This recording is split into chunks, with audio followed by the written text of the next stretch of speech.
Guys, April 2 എൻ്റെ birthday ആയിരുന്നു. അന്ന് പ്രത്യേകിച്ച് പരിപാടിയൊന്നുമില്ല, ആകെ ഒരു കേക്ക് കട്ടിങ് മാത്രം ഉണ്ടായിരുന്നു. അപ്പോൾ പിറ്റേ ദിവസമായപ്പോൾ അമ്മ പറഞ്ഞു ഞങ്ങൾക്ക് എല്ലാവർക്കും കൂടെ ഒന്ന് പുറത്ത് പോയി ഫുഡ് അടിച്ചിട്ട് വരാമെന്ന്.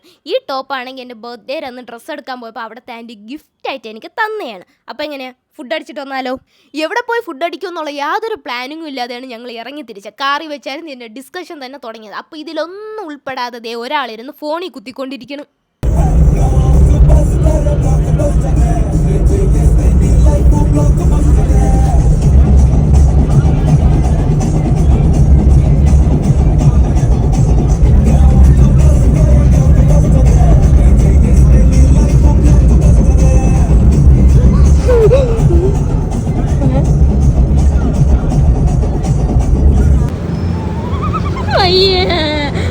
അത് പറഞ്ഞില്ല.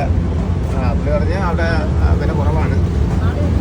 വലിയ ഡീലിങ്സ് ഒന്നുമല്ല, ബിസിയാണെന്ന് കാണിക്കാൻ വേണ്ടിട്ട്. എന്തൊക്കെ നോക്കിയാലും അവസാനം വല്ല പൊറോട്ടയും ബിരിയാണിയും എല്ലാം ഓർഡർ ചെയ്യും. ഇത് കഴിഞ്ഞില്ലേ കോള്? തിരക്കുള്ള ഭാഗത്ത് നിൽക്കുകയാണ്. ചുമ്മാ നമ്മള് എന്തെങ്കിലും കാര്യമായിട്ട് മെനു ഒക്കെ നോക്കിയിട്ടാണ് ഓർഡർ ചെയ്യണമെന്ന് നാലാളും ചുമ്മെങ്കിലും വിചാരിച്ചോട്ടെ. ഫ്രഞ്ച് ഫ്രൈസ് എന്തിനു?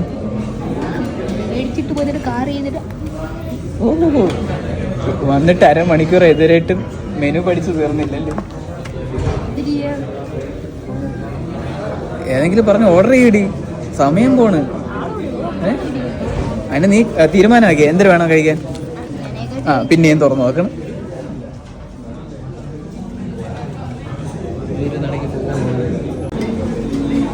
എന്തായിരുന്നടി ഇത്? അവിടെ ഇതെന്തോന്നു? എന്തോന്നു? അത് മട്ടനാ? ഇത് വെജ്. വെജ് തന്ന് നിങ്ങളെ പറ്റിച്ചമ്മ.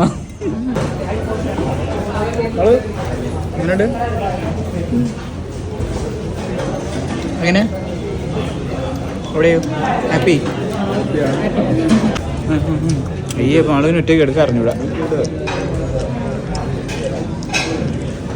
മാളവിൻ്റെ ഗ്രേവി എല്ലാം മാളവിൻ്റെ ഉള്ളല്ലേ പറഞ്ഞു. മാള് മാള് അമ്മ ചോദിക്കുകയാണ്, ഞാൻ ഇതല്ലല്ലോ നാരങ്ങ ഉള്ളല്ലേ പറഞ്ഞു. അമ്മ ഇത് മിന്റ് ലൈമാണ്.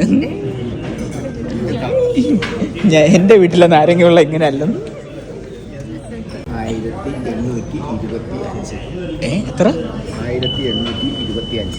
ഓ, 2000 ആയില്ലല്ലോ.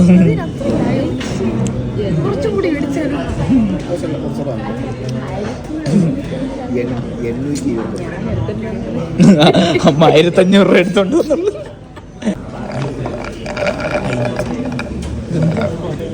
സൗണ്ട് ഉണ്ട്, എല്ലാരും നോക്കണം. ആള്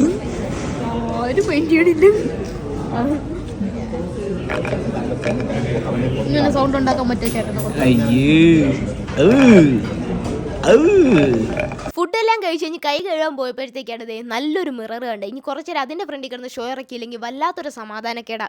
ഫസ്റ്റ് സൂപ്പ് കുടിച്ചപ്പോഴത്തേ തന്നെ നമ്മൾ 4 പേരും പകുതിയും ഫ്ലാറ്റായി കഴിഞ്ഞു. അതുകൊണ്ട് ഓർഡർ ചെയ്ത ഫുഡ് മൊത്തത്തിൽ കഴിക്കാൻ പറ്റാത്തതുകൊണ്ട് വെറുതെ കളയണ്ടെന്ന് എഴുതി നമ്മളെല്ലാം പാർസൽ ചെയ്തെടുത്തു.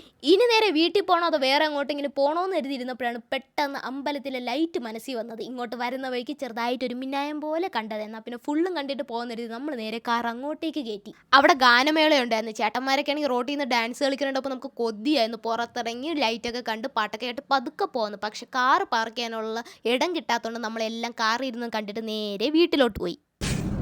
വീടെത്തി. ആര് ഗേറ്റ് തുറക്കും?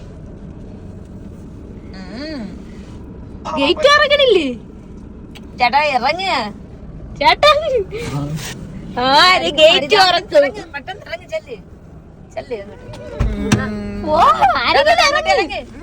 അങ്ങോട്ട് ഇറങ്ങിയാണ് ഞാൻ അങ്ങ് ഇത്ര കറങ്ങണ്ടേ?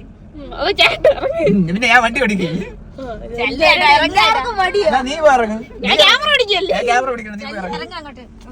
കളിക്കാതെ ആരെങ്കിലും ഇറങ്ങ്. അതിലെ കറങ്ങാണ്ട് വരും. അതെ, ഗേറ്റ് തുറന്നിട്ട് ക്യാമറ പിടിക്കാൻ പോകും. ഇറങ്ങിയിട്ട് അവിടുന്ന് അവസാനം നിറക്ക അമ്മയ്ക്ക് തന്നെ വീണ്. അമ്മ തന്നെ ഇറങ്ങേണ്ടി വന്നു. ഗായ്സ്, അമ്മയെ കൊണ്ടല്ലേ ഗേറ്റ് തുറപ്പിച്ചത്, അതിന്റെ വാശിക്ക് അമ്മ വന്നിട്ട് നിങ്ങളൊക്കെ കേറിയാ മതി. തന്നെ അമ്മ അങ്ങനെ ഇപ്പൊ നിങ്ങൾ ആദ്യമേ റൂമിനകത്ത് കേറണ്ട. ക്ഷീണിച്ചമ്മ എന്റെ പൊന്നെ ഇത്തിമൂല ഫുഡ് കഴിച്ചപ്പോ ദേ അവരങ്ങ് ക്ഷീണിച്ചു. അപ്പൊ ഇന്നത്തെ വീഡിയോ ഇത്രയേ ഉള്ളൂ.